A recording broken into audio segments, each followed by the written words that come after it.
Welcome to another edition of Points of Interest, brought to you by the Lebanon Area Chamber of Commerce. My name is Paul Boucher. I'm the President and CEO of the Lebanon Area Chamber of Commerce. And as we do each week, we present to you the activities going on this week in the Lebanon area and have a special guest to talk about a particular topic of interest to them and to you. So we begin this week. We have quite a few activities going on. We had a very active week last week, weather being good.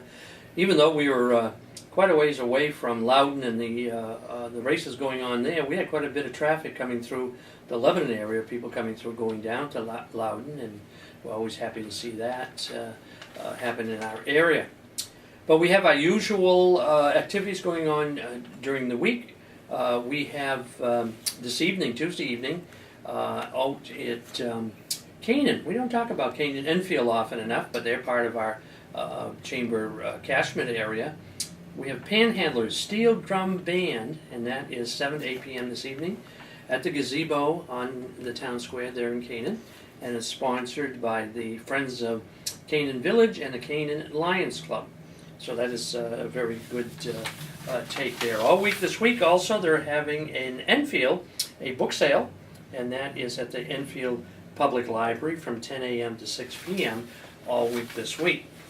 We have also on Thursday, which is our busy day here in Lebanon, we have the Farmers Market from 4 to 7 p.m. in Colburn Park. And this week, then they have their own entertainment. This week is a folk music group with Mike and Mike. They play 4 to 7 p.m. Then we have at noontime on that same day, on Thursday of this week, Double Vision. It's Mimes and Jugglers, and that is for the youngsters. Bring a picnic lunch, and that's sponsored by the Lebanon Recreation and Parks. So we start at noontime, then we go to 4 o'clock with the Farmers Market, and then we have the concerts in the park that we call Front Porch Series. And this week is David Gerard Truffle Band, and that's 7:30 to 9 p.m. on the park also. And in addition, at the Lebanon Opera House, they have Sweeney Todd, 7:30 p.m. And the North Country Community Theater is presenting The Demon Barber of Fleet Street, and that is running all week this week here at the Lebanon Opera House. There's quite a bit of activity going on all week long here in Lebanon. We also have coming up at the Opera House a number of activities.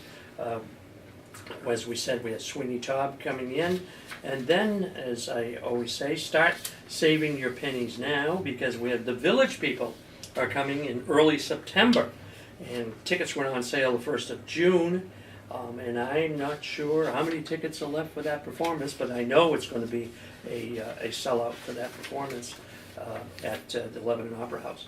Some of you that remember that group. Also in early August, Opera North is going to be celebrating their 30-year anniversary at the Opera House, and they're going to do different selections from their previous concerts they've done there. And we have also in August Southside Johnny and the Asbury Jukes, and they're coming in early August. We'll talk more about those as the time progresses on those activities. Usually we don't talk about, because of the way we tape, about the Monday night, but this coming Monday night, which will be the 23rd, the North Country Chordsmen will be here in the park singing a cappella, and that is on Monday night, and that here on the green. And all the these activities are free, sponsored mostly by the Lebanon Recreation Department, and do a great job with those activities. If you want to travel a little bit, out at St. Gaudens, the National Historic Site, they're doing not only concerts, but they're doing workshops, if anybody's interested in doing workshops. And this week they're doing bas-relief portraits. It's a two-parter. It's going to be doing July 14th and the 21st at St. Gaudens. And you may call just for more information there at 675-2175. They also have a concert series. And this week's series coming up is Left Hand Canyon Trio Snow Dreams, European and American works for flute, viola, and guitar. And those are Sunday afternoons, you can bring a picnic lunch and enjoy the concert right there on the grass, watching the performers there. And so those are the activities that are going on at St. Gaudens from this week on. This week we welcome David Orr. David, probably known to quite a few of you, very active in a number of positions here in Lebanon. He's been a great supporter of us here at the Chamber as our volunteer leader. He heads up all our volunteers for the home show, and so we're glad to have Dave with us. And David, a little bit about your background, how you came to the Upper Valley and your background. Well, I came to the Upper Valley, Paul, believe it or not, 53 years ago. Oh, geez. I had a phone call from two guys I knew at the Valley News. I was working for a small paper in Oregon, and said, would I come to work for them? $5 more a week and a plane ticket. Oh. Hey, I took it. And so I worked for the Valley News for 1 year. Then I went to work for Dartmouth College, and first in the alumni magazine, and then in alumni relations, and I was there for 40 years. I retired 12 years ago this year. Since then I've been doing volunteer types of things like working with you and the home show, and loved every minute of it. But right now, as a lot of people know, I've been working with the Shrine football game for the last 50 years. But you didn't totally retire from Dartmouth. You got called back. I understand. I got the phone rang one day, and I was asked to come back, and I think it was December of '06 for 1 year. And I did one more year. You did one more year. I did one more year. I was the guy that handled reunions and alumni clubs, and that type of thing.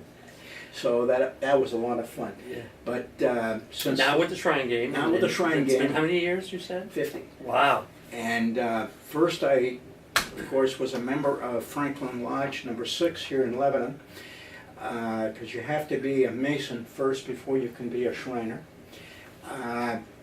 I've been director of media relations for the bowl game since 1965, and I've enjoyed working with this group. It's fun now. We have over 4,000 alumni of the game. Wow. And a lot of those guys go back before me. But when's the year that it started? It started in 1954 54. in Nashua. Oh. The next 3 games were in Manchester, and then in 1958 the game was moved here to Hanover. And it's been played every year at Dartmouth except for 6 years. In '67 we were at Burlington, '68 in Durham, '06 we were at Plymouth, and of course the last 3 years we were in Windsor. But it is wonderful to be back at Dartmouth. They have a wonderful stadium, first-class field, and they have really made us feel welcome as we come back. Excellent. And this is sponsored, as you mentioned, by the Masons. And by the Shrine. And the Shriners. Yeah. And the proceeds go where? To the children's hospitals here in the Northeast.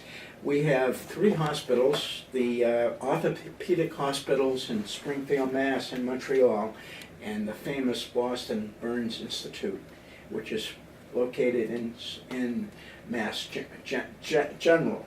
And even last week I read of a story that a kid was burned somewhere here in New Hampshire, and they airlifted him to Boston. And I knew right away that had to be your hospital. But over 58 years, Paul, we have raised over $5 million for the Shriners hospitals. There are 30 Shrine games played every year across the United States. And we're the 3rd biggest of those 30. The biggest, of course, is the East-West College game, which has been going on for 75 to 80 years. And that's played in Orlando. There's a high school game played in North and South Carolina, which we're actually modeled after. And that's been going longer than we have. but we are one of the oldest now, and we rank number 3. And when you think about, here we are, not only in the Upper Valley, but New Hampshire and Vermont, compared to other areas where the Shrine Games are held, it's pretty remarkable that we could be ranked number 3. Yes, in the country. Now is it regional? You mentioned there's regional, like for the funds that you raise here, stay with the 3 hospitals you mentioned here? Yes, about They're not shared in a big package no. somewhere What we else. do is we take the 3 hospitals, get an even split. We give them 50% of what we make. The other 50% stays in New Hampshire and Vermont and is used to transport the children. Oh. In other words, when this kid was airlifted to Boston by helicopter, that cost money. Oh, yeah. So half of our money goes. Now I should explain that there are 3 shrine centers in New Hampshire and Vermont.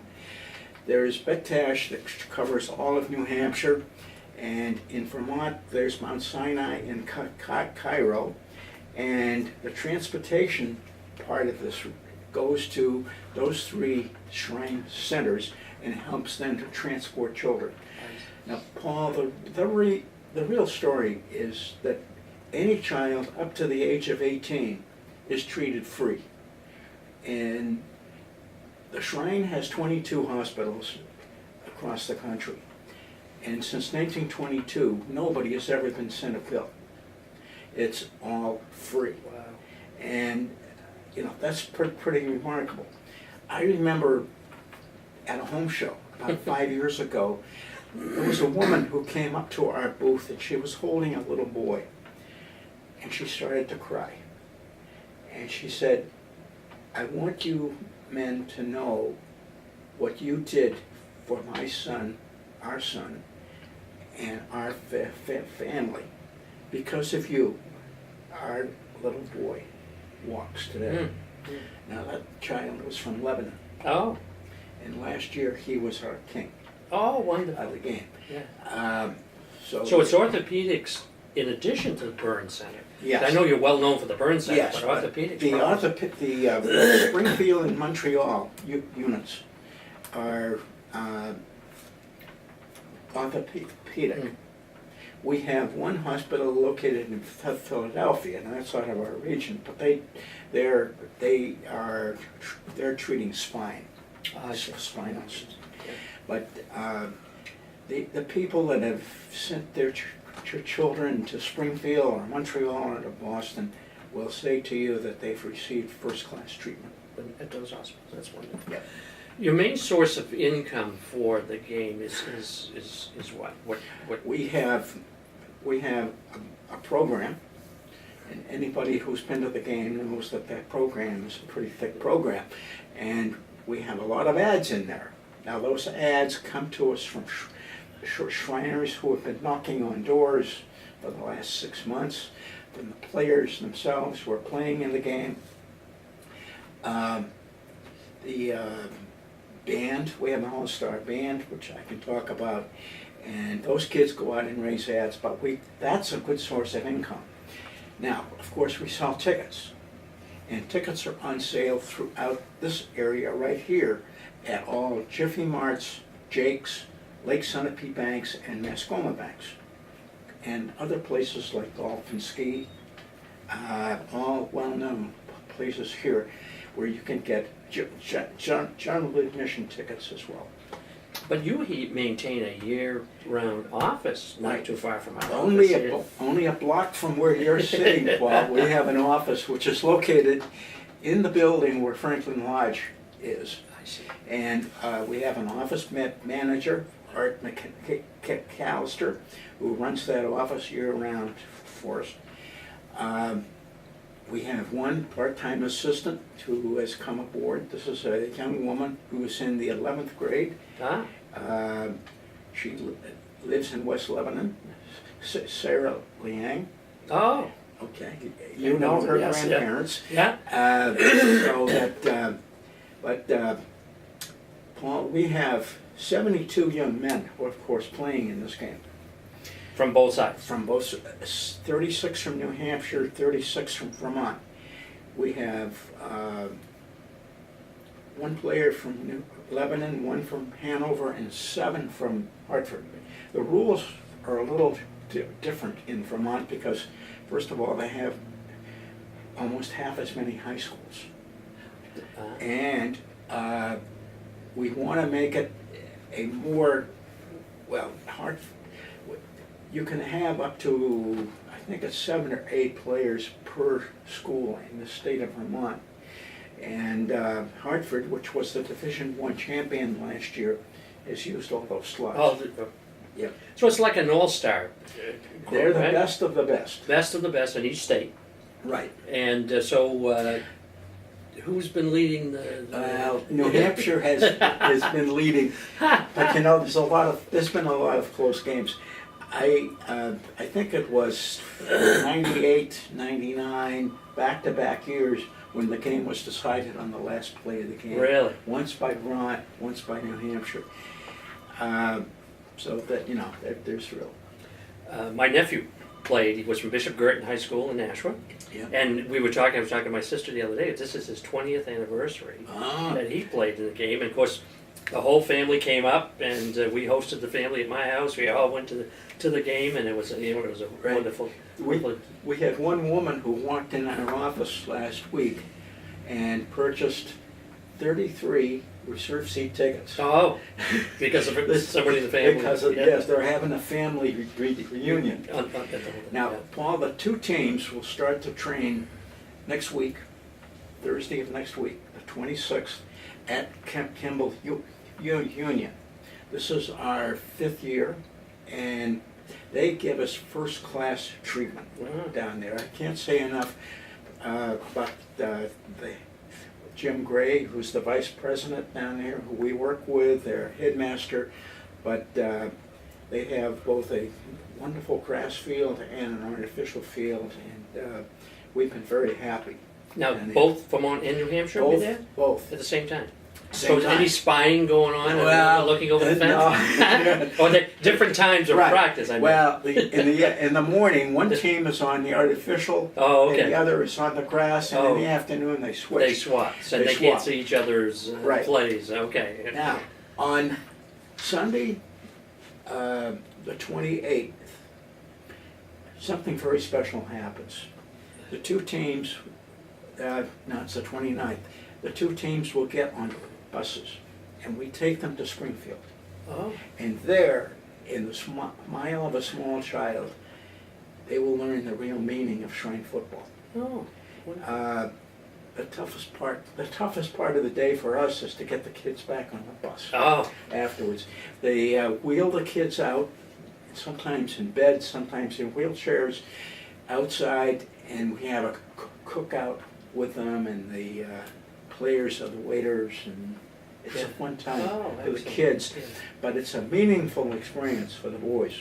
to see that. And when I hear from alumni who have played in this game, they quite often don't remember the score of the game in which they played, but they remember that trip to the Shrine Hospital. Excellent, excellent. You also mentioned an all-star band. Yes. 7 years ago, well, first of all, we knew that out west, in Kansas and Nebraska, which are 2 other games, they had all-star high school bands, which numbered up between 200 and 250 kids. Wow. Now, that's a lot of kids. I met with Fritz Wendland, who's the band director at Green Mountain. Fritz grew up in Hanover. His father, Don Wendland, was the longtime band director at Dartmouth. Oh. And I said to Fritz, do you think you could help put together an all-star band for this game, which would perform at halftime? And he said, I think I could. Hmm. He had a classmate from Keene State College who was the band director at Monadnock, Phil Grotto. And these 2 guys have been the band directors for the All-Star Band every year. Oh. In 2006, we only had 42 kids on the field. This year at Dartmouth, we're going to have 120. Wow. Now, I don't know if I'll live to see Yeah. 200 on the 200. Oh, field, I'm sure. but like the players, they know what they're playing for. They're playing for the kids in the hospital. Yeah. And that's what it's all about. And this band is made up, one band, but from both states participants? We have 25 high schools from the two states combined. Yeah. We have kids from Hanover, Oxbow, Windsor, Royalton, out of this area. Last year we had somebody from Hartford. I know Lebanon has got a new band director. Oh. I would love to hear from her next year. Okay. That's a plug. That's a plug. That's a plug if you're she's listening. Yeah. And what we have had kids in this band from Mascoma Valley, and they were emailed their music for the halftime show in April, and when they arrive at Dartmouth to rehearse on August 2nd for 2 days, they're expected to know their music without looking at it Yeah. and just learn the footwork. Yeah. And you've got kids out there who have never been on a football field before, let alone march. Yeah. And we have kids from little Danville High School up in northern Vermont. We have kids from Brattleboro and Milford on there. I mean, it's wonderful. A lot of people might know about that the football game is going on, but they know it basically by the parade. Yes. The big parade. And at 12 noon, this is Saturday, August 4th. I think maybe that's the one We thing haven't mentioned about the date. Saturday, Yes, August 4th, yes. folks. Yeah. Come early, park your car, and there's a parade at 12 noon. There'll be units from as many as 9 shrine temples, or these centers, from throughout the Northeast. They come from as far away as Montreal and Bridgeport, Connecticut, and Rhode Island. And we have clowns and little cars and animals and everything. And of course the All-Star Band that leads this parade. And I know in past years the governors from both states have Yeah. led off the parade also. Right. or been- We're hoping, we haven't heard yet. You haven't heard. We haven't heard. Okay. But we're hoping they're both going To be there. be there, yes. Okay. But no, it's a day for the entire family. The game itself starts at 2:30.